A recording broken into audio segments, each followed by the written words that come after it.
नमस्कार मित्रांनो, कसे आहात? आय होप मजेत असाल. करते ब्लॉग सुरुवात त्याआधी तुम्हा सर्वांना सस्ने प्रेमपूर्वक नमस्कार. तुम्हा सर्वांचं स्वागत आहे मीराताई ब्लॉगमध्ये. आपली मीराताई. आत्ताच पूजापाठ झाली आपली. 8 वाजलेले आहेत आणि इकडे तर पाहवतच नाहीये.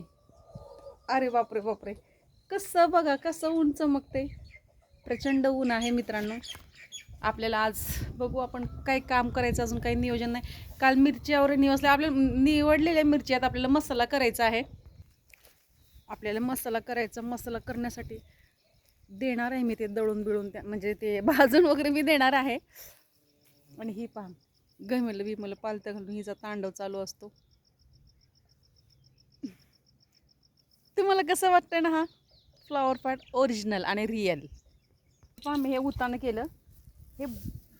हे ना काय म्हणतात त्याला, आता हे काय सांगू तुम्हाला, तुरीचं ते आहे. असं तुरी आपण बनवून भुसकट, तुरीचं भुसकट आहे ते. आज आपण कोंबड्याचा खुरडा स्वच्छ केलेला आहे.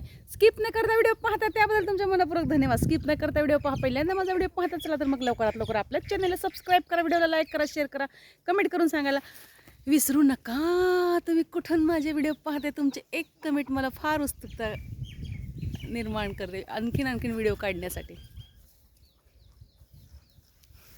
आता पूजावरनं बसले, पूजावरून उठले, फटाफट आवरून सकाळी लगेच बसते. काय ही आपली हवनाची साडी आहे, पूजाची साडी आहे. म्हटलं आधी चला आता एक व्हिडिओ काढावा आधी. हा, हे सुगंध येतो की नाही, हो ह्याच्यासारखं सेंट कुठेच नाही आहे, सुकच कुठे नाही. संध्याकाळी तुम्ही सायंकाळी जर तुम्ही असं बसाल ना इथे, आता हवा जास्त आहे म्हणून तो फिरतो. सायंकाळी जर तुम्ही इथे बसाल ना निवांत खॉट टाकून, तर तुम्हाला अशी हलकी वाऱ्याची जी झुळूक येते ना, ते म्हणजे आपल्याला शब्दात वर्णन करता येत नाही, सांगताही येत नाही. ती अशी झुळूक हलकीशी आपल्या शरीराला स्पर्श करून अशी पुढे जाते आणि लगेच मग असा शांत वारा, असा सुगंध दरवळून जातो. आणि तो सुवास, वा काय सांगू. एक दिवशी आम्ही 1:30 वाजता परवा इथून आलो.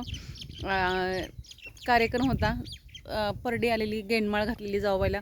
तर आम्ही गाणे ऐकायला बसलो आणि नंतर म्हटलं चला आता थोडंफार झालं, बाद झालं, तर जाऊया घरी. 1:30 ते 2 वाजले असतील.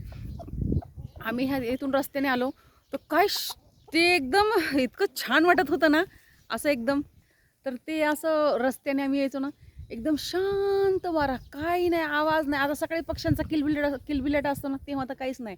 एकदम शांत वारा आणि शांत वाऱ्यामध्ये नुसता सुगंध सुगंध, तिथे पूर्ण रस्त्याने सुगंध खाली. ते मला म्हणायचे, मी त्यांना म्हणायचे चालता चालता, हे फक्त आपल्याला सवय ना असं निसर्गाशी बोलायची, म्हणजे असं सगळं इकडे तिकडे अवतीभोवती बघायची, निसर्गाकडे बघायची, झाडांकडे बघायची, आपल्याला सवय ना. मी म्हटलं तुम्हाला कोणाला काही वास येत नाही का गं? ते म्हणते नाही गं आम्हाला वास येत नाही. म्हणलं किती छान. मग असं त्यांना सांगायला लागलं ना, ते म्हणाले हो गं हो खरंच. ते म्हण कुठं असेल. मी म्हटलं बघा ना, कोणाकडे ते रातराणी आहे, अर्ध्या रात्री रातराणी उमललेली, हा सुगंध आहे. म्हटलं ह्याचा आनंद फक्त मीच बराच वेळ घेतल्यानंतर मग त्यांना पण सांगितलं. ते म्हणतात हो गं हो, खूप छान सुगंध सुटलाय. कुठे असेल. म्हटलं फार वरती कुणाकडे ते असेल, कारण का वारा असं येतोय आणि आपण असं चाललेलो आहोत आणि असं वारं येतंय, मग तिथूनच येत असेल. मग तेव्हा मी म्हटलं की हा रातराणीच असो. आणि ते मला पण चांगलं कळलं. ते म्हणा तुला कसं माहिती आहे मी म्हणले 100% तुम्ही कुठेही चौकशी करा, एवढ्या एरियात कोणाकडे रातराणी आहे का म्हटलं. आणि तो रातराणी अर्ध्या रात्री असं अर्ध्या रात्री नाही, म्हणजे असं 8-10-11 वाजता पण येऊ शकतो, पण तो सुगंधच वेगळा. मी म्हटलं पहा कशी अर्ध्या रात्री उमललेली रातराणी, अशी एकदम सुगंधित, अगदी पूर्ण रस्ता सुवासिक करून ठेवलेला होता तिने. म्हटलं हे आपलं स्वागत आहे आपलं, असं मला वाटलं. आपण फक्त सेंट लावतो, तो मर्यादित असतो. आता मी जर असं केलं, बॉडीला काय असेल ते सेंट वगैरे मारला आणि ते फक्त माझ्यापुरता मर्यादित, माझ्या शरीराला आणि इतरांना असं वास येईल जिथे मी जाईल तिथेच. पण ही बघा ना रिअल, ती कुठे फुलली, पूर्ण रस्ता सुगंधाने दरवळत आहे. म्हटलं हे बघा, हे असं असतं.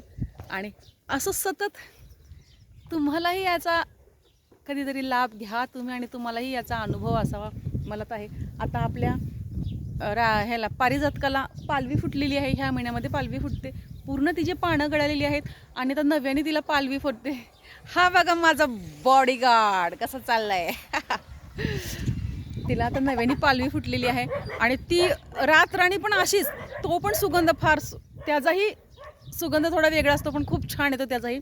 फक्त त्याच्या खाली असं गेलं ना संध्याकाळी की आणि सकाळी सकाळी गेलं ना एकदम पहाटे आणि एक रात्री 2 टायमाला. दिवसामध्ये त्याच्यात फुलंच राहत नाही, दिवसा सगळी फुलं दिवस उगवले की सगळी खाली अगदी त्याचा पारिजातकाचा असा सडा शिंपलेला असतो खाली आणि खूपच छान ते पण दिसतं. आणि हे झाड आता चाफ्याचं छोटं आहे. पहिले आपण इथे लावलेलं शेड नव्हतं, तिथे झाड लावलेलं आणि तिथे झाड असं मोठं झालेलं, हाताला फुलं येत नव्हती आणि त्यांनी ते झाड तोडलं. त्यांनी ते कुऱ्हाडीने झाड तोडलं खरं, पण ते घाव माझ्या इथे बसलेत. ते घाव मला कधी भरून आले माझे थोडेफार, जेव्हा हे झाड मोठं झालं, तोच फांदा इथे लावली आणि त्या झाडा एवढं असं मोठं झालेलं आहे हे झाड. तेव्हा माझं थोडंसं कधी मला जरा बरं वाटलं. मला असं झाडं लावली आणि त्यांना असं तोडलं ना, मी स्वतःला फार फार अपराधी फील करते असं मला वाटतं. हे आपल्याला आधीच कळलं नाही का, आपल्याला अक्कल नव्हती का, आपण इथे का लावलं म्हणूनसाठी. आता मी बरेच झाडांचे बिया आणलेले आहेत पण लावलेलं नाहीत. नियोजन करून लावायचं, असं लावायचं की पुन्हा त्याच्यावर घाव बसला नाही पाहिजे. तो इथे बसतो माझ्या इथे. आणि मग आता हे चाफ्याचंही असंच असतं, चाफ्याचंही असं फुलं बरीच असली ना चाफ्याला आणि तोडली नाही ना, मग त्याचा सुवास बघायचा, सुगंध त्या संध्याकाळच्या टायमाला खूप छान वाटतं, एकदम शांत. आणि मला ही शांतता फार आवडते. सायंकाळच्या वेळी मी बराच वेळ तासन तास अशी बाहेर बसत असते. पण आत्ता एवढ्यामध्ये काय होतं,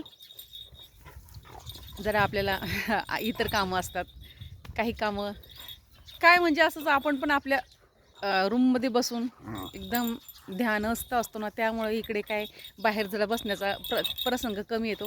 पण ही सगळी आपली घरी आली ना मुलं वगैरे, मग ते त्यांचं असतं चिवचिवाट घरामध्ये, मग त्यावेळेस ना कुठेही जा, मला एकटी सोडत नाही. मग तेव्हा मी इथे येऊन बसते बाहेर आणि मध्ये मध्ये असंच बसण्याचा प्रयत्न करते. अरे बापरे, ही मस्ती बघता का मित्रांनो, बघता का ही मस्ती? बघा बघा बघा ही मस्ती, पहा ही मस्ती पहा.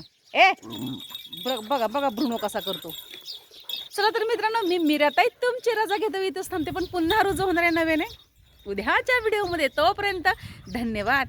काळजी घ्या मित्रांनो स्वतःची आणि इतरांची, कारण का तुम्ही माझ्यासाठी खूप मौल्यवान आहात. म्हणून तुम्ही स्वतःची काळजी घ्या. बाय मित्रांनो.